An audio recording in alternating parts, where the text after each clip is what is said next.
Welcome once again to Living Hope, a weekly journey designed to provide hope, inspiration, and education for those living with pancreatic cancer. Sharing the real-life stories of those really affected by this disease and how they really deal with it on a daily basis. And today, well, we're going to look at it from a different perspective that not often gets explored. How about the significant others, the spouses, the family, the people around this journey?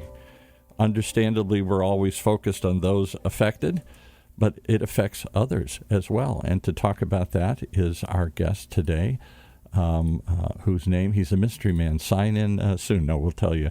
It's Vic Luna. Vic Luna, who is, as his T-shirt proudly proclaims, Roberta's husband. Is that what you're known as these days, just Roberta's husband? In our community for Purple, yes, it is something that, she has been the focus of who she is, living with pancreatic cancer for so many years. 19 years and counting. Oh, my goodness. Yes. Well, for those who don't remember, Roberta was on last week's show. If you're listening in iTunes or some other place, go do the Netflix approach and binge backwards. Listen to some of the other episodes. Roberta's story inspired this show. Roberta's story is amazing. For those who don't, I'm going to keep putting this in here till people finally say stop, but I never know when people are going to jump in on this journey here. So for those who don't know, pancreatic cancer is obviously, well, not obviously, I didn't know this before. It is one of the deadliest forms of cancer. It's the third leading cause of cancer-related deaths here in the United States. Pancreatic cancer is the world's toughest cancer to survive, with a 5-year survival rate of just 10%.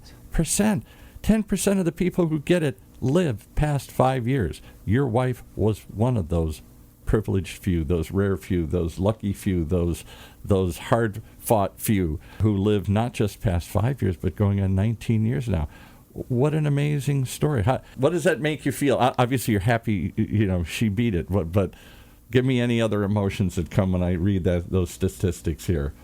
I think it's a hard to believe, absolutely it is a situation that we have gotten through. Unfortunately, it started when her father was diagnosed. Yeah. Her uncle passed away from that not long afterwards, which is what raised her awareness. Hey, maybe this feeling I got, this kind of, what is it? You get back pains or something here, and some of the subtler symptoms. It was difficult because through all the inception of us even knowing what pancreatic cancer was, we never knew. Yeah. We never knew, and obviously, her father passed away, her uncle passed away, her grandmother passed away. Now, her mother on the other side, which is really a surprise that both sides of the family can be diagnosed. We were surprised that on her mother's side was also inflicted with the disease. She lived 8 years. So with that kind of family history, if I was a betting man, I wouldn't have picked Roberta Luna to come out on the winning side here. Not at all, especially when we've, again, seen so much of that devastation that it caused. And us not knowing what it was. What is pancreatic cancer? What does the pancreas do? I still, at this point, I find that a lot of people don't know what pancreatic cancer is. So you open the door, let's answer. We will keep answering that one too. I didn't know where it was, and I'm still not sure what it does, except I've learned a little bit. Re-educate us. So through that course of her journey, first of all, we've learned that, we're trying to do what we can to bring awareness what it is with her diagnosis. What it is, where it is, and why you should pay attention to this. Yeah, exactly. And through the course of time, obviously, we have also learned that, they are the ones that are going through that. But not only is she going through it, but the rest of the family is going through it. It doesn't just affect the patient, but it affects the family as a whole. Well, let's answer the question that we opened the door to. What is the pancreas? Where is it? And what does it do? It's in the back, in the area, towards the backside. Kind of between the stomach and the back, in the back of the liver and the kidney areas. And because it is in the middle of the body, you might say, it's difficult to diagnose. I can't feel it like I can feel the lump in my breast or the lump in my testes or whatever here. Right. And so that being a difficult thing to do, just the feelings that they feel and new to them, because it's obviously the doctors are always thinking it's got to be maybe flu symptoms. It might be a back pain. It might be a kidney. It might be an infection. The symptoms are subtle at first. Something that's not looked at first. Can't feel it, can't see it. The symptoms are subtle, so it gets misdiagnosed until It's too late now. Discovered. Yeah. Yes, it's discovered. Now, fortunately, she wasn't in her later stages like her father was. Her father was diagnosed 30 days later, 28 days later, he passed away. 2 weeks after her uncle was diagnosed, he passed away. 2 weeks. 2 weeks, yes. And not knowing what her grandmother suffered and how long she had it, we don't know that, but I know her mother was diagnosed. There's obviously multiple, and I'm thinking on a personal feeling that there are 2 types of cancers. She had the slow growing type, and that's why I feel that she might have survived the 8 years. That's that the she logic, did with and us. you're trying to find a logical answer for this, yeah. Because they're all cancer. Can it just be happenstance? Can it just be the luck of the draw? Can it just be your body and how it reacts to things? I think a lot has to do with faith, commitment that you want to definitely take care of yourself and be your own advocate. You have to be your own advocate to convince the doctors to look at things that possibly they were educated to understand other things, medicine as a whole, or diseases as a whole. Pancreatic cancer is difficult. A lot of medical professions, early stages, were not truly supportive to the patient's needs because they themselves may not have known exactly what is pancreatic cancer. And my personal belief, I have no proof of this, that doctors don't know what to do when they're faced with an insurmountable challenge. They duck, they run for cover, they dismiss it, don't come back, I can't do any more. And it's an embarrassment. I'm supposed to have all the answers. I don't have an answer. I failed somehow. So. Yes, and that's where our belief is. We put them up on a pedestal thinking that what they say, it's a given thing because that's what they got educated in to help. And they can fix us everything except this. Except this, yes. All right, so you are now Mr. Fix-It, I hear. Like many of us guys, like my late father, you can fix everything, right? We surely give it a try. There's very little things that aren't proposed to me to look at and assess it, and anything I can do, I'll try to do everything I can. See, that's a subtle way of saying you think you can fix everything. Exactly, but I don't. But I don't give up in trying to do that. Yes. Pancreatic cancer, it just wholly just took me and set me back. I can't fix that. I can't do anything. I can't do something And for what's that feel like? This is your Horrible. wife, or let's say it's your mother or your child, God forbid, or anything, anybody. And somebody looks at you and says, the doctor says I've got a 95% chance of dying. It's difficult. It very, very, very much is. More important, and makes it even more difficult. I can't allow Roberta. I cannot allow her to see me in my expressions to her, to feel what she could feel emotionally because I couldn't let her down. I didn't want her to think that I was a burden by her disease. I had to support her. I can handle it. The focus is you. Don't worry about me. Yes, and that in itself, what Roberta has taught me, she's taught me how to be supportive, number one. Number two, be able to endure. We all want to be supportive, but I'm not sure we all know how to be supportive. It's difficult because at that point in their stage of life, what are they looking at? They're looking at death. Yeah. When is it going to come, and at what time is it going to come? They don't have any other options except to, again, seek all the medical advice and all the medical treatments they can get. And there are some, and there has been some progression in them getting better results in some of the medications they've done. What else has she taught you? I cut you off there. You're supportive was one. She's taught me how to appreciate life. And even sometimes we don't agree in things, but it makes sense what she's saying. And I can't argue with her in the sense that I can't let her believe that I will discuss things unacceptable to her, because at that point I don't want to take her strength of believing that may help her continue to fight this disease. And I'm sorry to interrupt this. I should have cut it earlier. The only reason you got the one earpiece turned inside out on your right side, that's why. Okay. Flip it up, and that's why you can't hear it. Just flip it up and over. Here we go. Hang on a second. While we're doing, I'm sorry. We should have figured that out first. I'm looking at you and I'm going, oh my goodness, no wonder you can only hear on one ear there. There you go. Got it fixed. See, we fixed it. We fixed it. See, we're fixing. We're fixing. Guys, see a problem? We fix it. We don't give up on it. You mentioned, I'm thinking to myself, I'm supposed to be doing an interview, and I'm like, why can you only hear through one ear? I got to fix this. Well, I did say, now, well, if that's the way it was, then I'm not. So what is it like when you can't fix it? And I'll preface it, give you a story. So my father was a big, tough guy, went through the Depression, World War II, bomber pilot, the greatest generation. My mother used to say he had such willpower he could just stop breathing if he wanted to. He could do just about anything if he set his mind to it, he thought. And my mother developed not pancreatic cancer, but another slow, disabling, horrible thing. Doesn't kill you, but you feel like you should die, which is Parkinson's, and then the Alzheimer's that comes out of that. And my dad struggled. It took years of decline. My mother would get weaker and weaker. She couldn't move and wouldn't walk. She fell. And for years, he was the Rock of Gibraltar. He held her up until he couldn't. And when he couldn't handle it anymore or pick her up anymore, he felt he had failed. It is, and it's very difficult because, again, what we see is what we don't feel, and they are feeling everything we see. Yeah. Consequently to all of that, I got to say, like I said earlier, Roberta has taught me many things. She's taught me how to be compassionate. She's taught me how to be thoughtful of all the things that may be meaningless for the moment, but everything matters. Even the tiniest of things.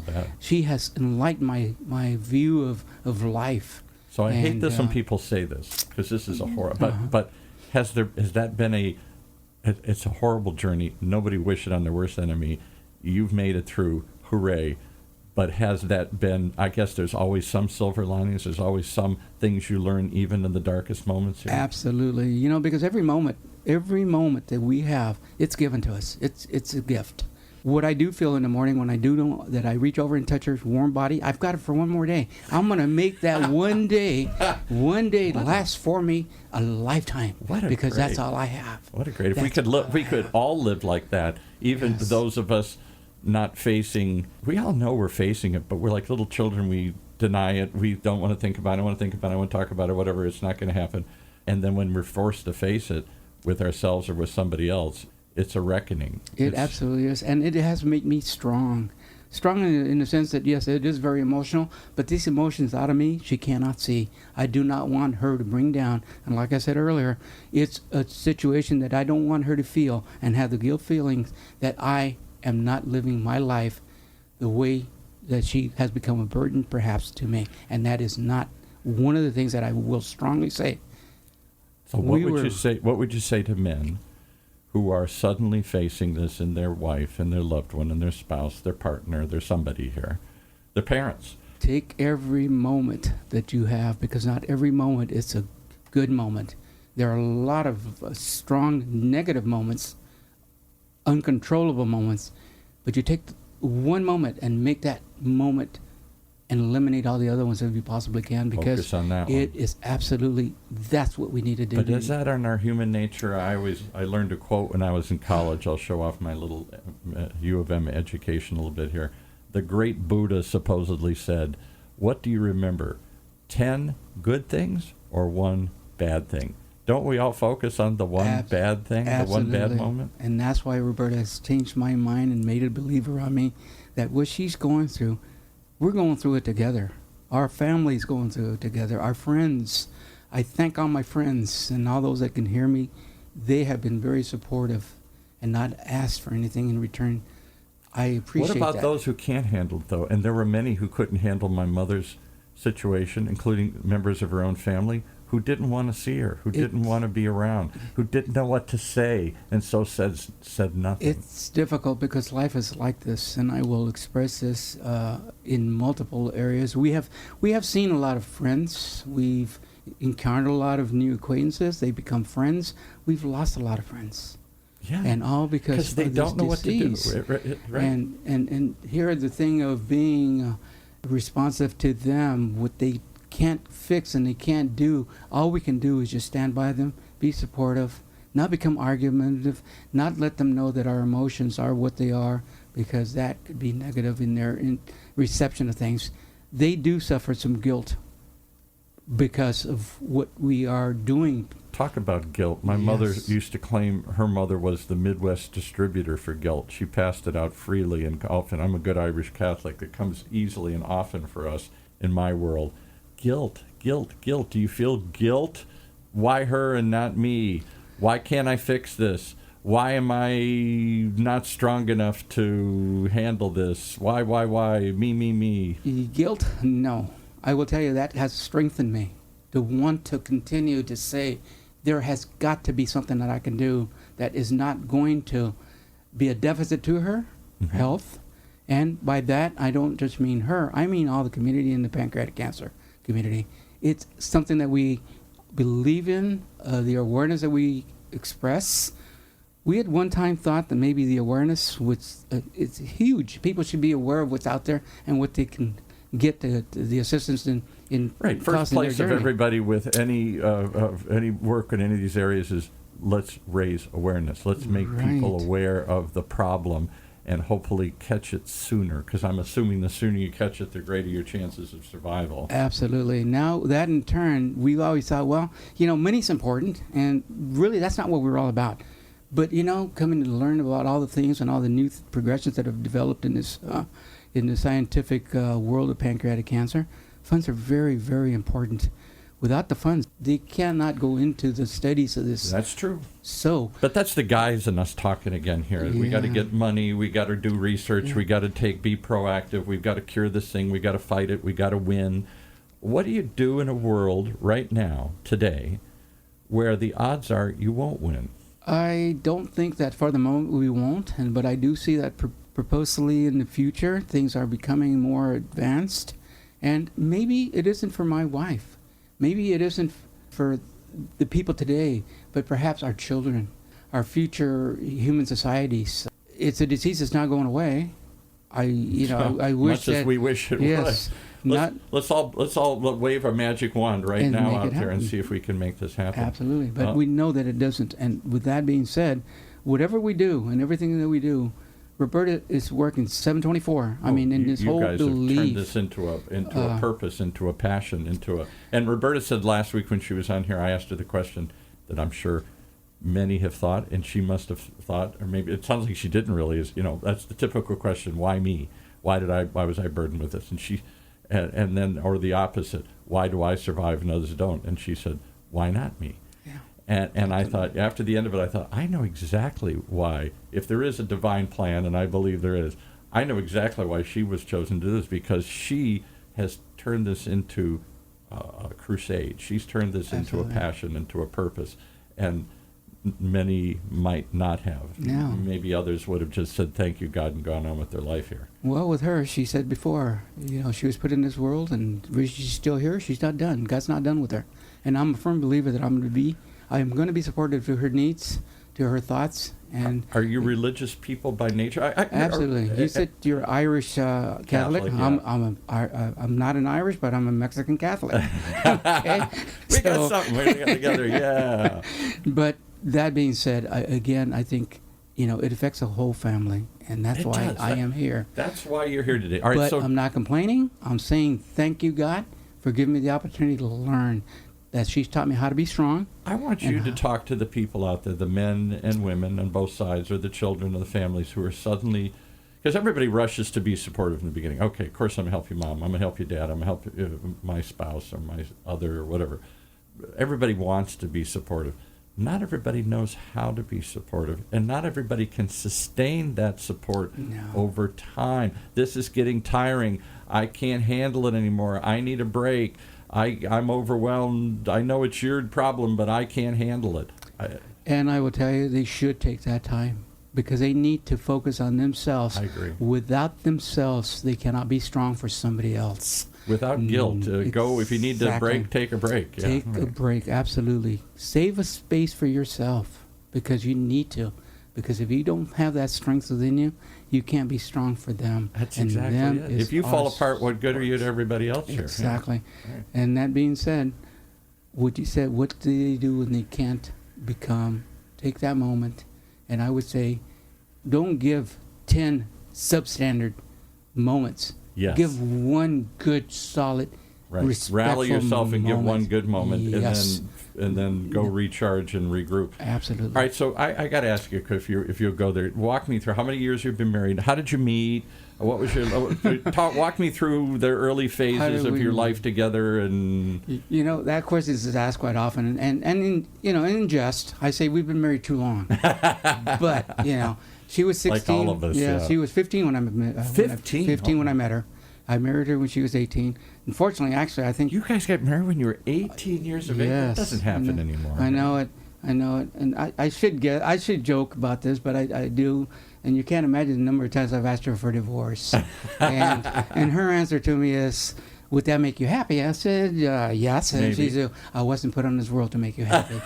So, that's not my purpose. A relationship has to be a friendship first. Yes. And that is going into... So how did you meet? It must have been in school or something. We met through a friend. We were working together, and his girlfriend had a friend that thought that maybe I might be interested in, and maybe just go out for a blind date. Well, I wasn't too much into that, but when he started expressing her, I won't get into that, but nonetheless, he described it, and you went, yes. Okay, I tried this, yeah. And we did, and we became inseparable since. Truthfully. Wow. All right, so you had a very strong attraction from the beginning. You had a strong bond. And how many years that was? 40. I know, I put guys in the... No, you really... Yeah, I make guys in trouble all the time. Help me out there, will you please? Women know exactly. And 46, there 46 you go. years, right? All right, so this had to be, because Roberta, 46 minus 18, this must have been like 30-some years into 20-some years into your marriage, all of a sudden this monkey wrench gets thrown into the wheels. Oh, it was horrible. So walk me through before and after. What was the relationship like before, and what did this do to it? Because I hear people that can tear it apart. Well, the situation was, of course, she wasn't supposed to be living past 18. She had some medical conditions prior to that. Oh, really? Yes, and so this wasn't your first brush with... No, not at all. She has actually, I lost her. I had a very high potential to losing her when she went into kidney failure. Oh. And that's a story for another time. Yeah, right. But the fact of the matter is, all this introduction to pancreatic cancer, there was a period in time when we actually, in 1 month, drove 12,000 miles to continue to see her dad before he passed away in a very short span of time, within a month. And that's a lot of driving.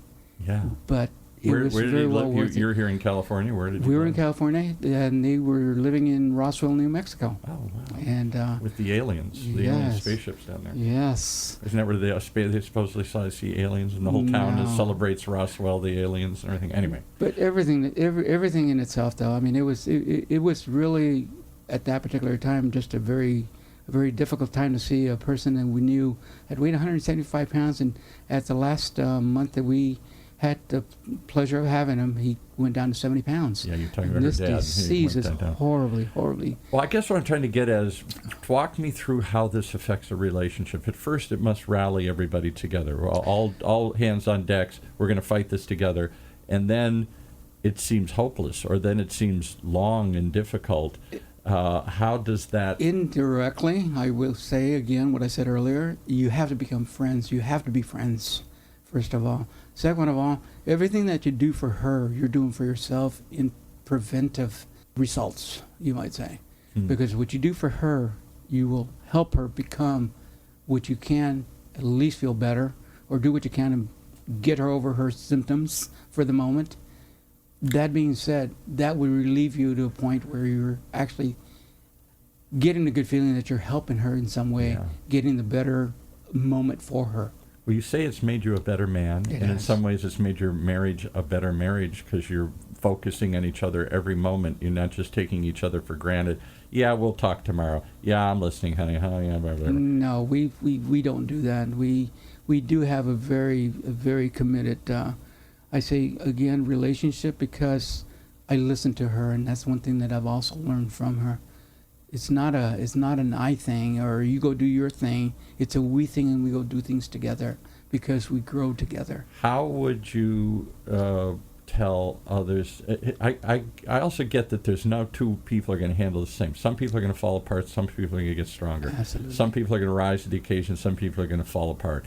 Some people are going to be able to sustain this. Some people will leave and say, I can't handle that. I've heard of people say, you're sick, you're dying, I'm out of here. I have seen that, and that's, again, because I have had the circumstance of seeing it has made me that much stronger that it's not going to happen. It's not going to be you. It can't be me. I can't abandon something that I was committed to, and when I took my oath of marriage, I take it very serious. When I give my word, that word is worth everything to me, that is going to fulfill my giving of myself, because when I say something, I'm going to be 99% sure that I will be able to deliver. May not be what people may expect, but I will give something that will become functional to them. Not going to give up. You're talking my language here. All right, last hardest question. I cringe to ask it, but I have to ask it. Had she not made it, had your wife died, like 95% people do, aside from being sad and upset, would you feel, gee, if only I'd done something more, if only we tried this other thing, or would you feel, no, we gave it our best shot and I did everything I could? I would say at this point here, it's sad to think that, because I don't know when that moment's going to be. Right. And in my mind, I'm thinking, I hope to God listens to me and says, Vic, you go before your wife does, because I don't think I could be that strong. Yeah. And because there's that, not just a survivor guilt, but there's, if my father, when my mother passed away, yes. Lamented and endlessly said, but what if we'd done this, and what if you tried? I'm like, Dad, you gave it, you more than gave it your best shot. This is the way it was, and I don't like it, and you don't like it, and she didn't like it, but rehashing it over and over and over again isn't going to help. I've accepted what I have done in my commitments to her. Again, what I've been doing for her, not just doing it for her, but I'm doing it for the pancreatic community. I'm hoping that what we learn is going to, hopefully soon in her life, that I can get the satisfaction of knowing that our commitment to what we do as volunteering is going to come back to us and Paid say off. It will be something that will help her and the future generations. Well, if that's not reason enough to rally around the cause here, let's give you a couple places that people can. If you've been diagnosed, if you know somebody that's been diagnosed, and you're all in shock and you're wondering what to do next, what can they do? We're going to give this out again at the end here, but you can certainly contact the patient services at the Pancreatic Cancer Action Network, which goes by PANCAN, P-A-N-C-A-N. And they even have a phone number, 877, the number 2, and then P-A-N-C-A-N. That's 8772, and then dial P-A-N-C-A-N. That's where you start. When you started, there was no place to start. Absolutely right? not. And that would make that's what made it so difficult. We never heard of pancreatic cancer. Yeah. But it's like much less where to go or how to handle it or where the information. And the doctors I rely on this a lot. They don't seem to want to give out too much information or ideas. No. I failed. You're a reminder of that. I really feel bad, but I don't know what to tell you. Go find some help. Yeah. But the important thing, Paul, is that there has been some strides to the positive end of things, that people are getting diagnosed hopefully earlier. Yeah. And awareness. And the 10% of survival rate has come up from 4% when Roberta was first diagnosed. Yeah. And we've doubled it. Hooray. We've doubled the survival rate. And that to me is absolutely something that I know that we have to continue. It isn't just me. It's a we thing. Once again, what I do for her, it's got to be for me, and I'm sure that the rest of the world should feel the same way. What they can do to help their loved ones has got to also, generate itself to other families and other communities. For everyone listening, I'm sure we all feel the same way. Thank you for coming on. Thank you for doing what you do and fighting the good fight along with her. And I think you are a living example of the living hope we all need of how to handle this and any other traumas and disasters in our life here. That which doesn't kill us makes us stronger. Absolutely. And this is Roberta's husband's talking. To everybody out there, please be strong. Please be committed. This will get better for us. Yeah, you can. There is living hope, whether it's for a little while or a long while. There is hope to live with pancreatic cancer. Yes, there is. All right. Thank you so much.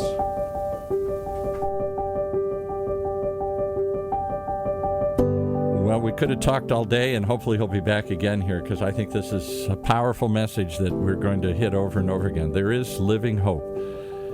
Join us on this weekly journey designed to provide that hope, some inspiration, and yes, some education for those living with this deadly disease.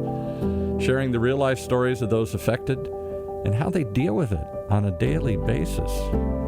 If you'd like to share your stories, just contact us here, or If you or anyone needs help, we said the number again, patient services at PanCan is 877, the number 2, and PANCAN. That's 877-2-PANCAN, because nobody has to take this journey alone.